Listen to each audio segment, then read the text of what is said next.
কালকে জানো তো আমার অনেক চাউমিন খেতে ইচ্ছা করছিল, কিন্তু এসব চাউমিন রিচ খাবার বাইরের খাবার খাওয়া আমার একদমই মানা, কিন্তু তারপরেও আমি কালকে খেয়েছি।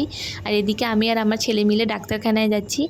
আমার জন্য যাচ্ছিলাম ডাক্তার দেখাতে। আর যাওয়ার সময় এত বৃষ্টি হচ্ছিলো, অনেক প্রচণ্ড বৃষ্টি হচ্ছিলো। আর ডাক্তারখানাটা বেশি দূরে না, আমার বাড়ি থেকে 5-10 মিনিটের রাস্তা। গেলাম, গিয়ে তারপর দেখলাম ডাক্তারবাবু বসে আছে। আমি আমার সমস্ত সমস্যাগুলো বললাম। আর আমার হয়েছে জন্ডিস, তো আগে আমি দেখিয়েছি, তার জন্য ওষুধ দিয়েছিল।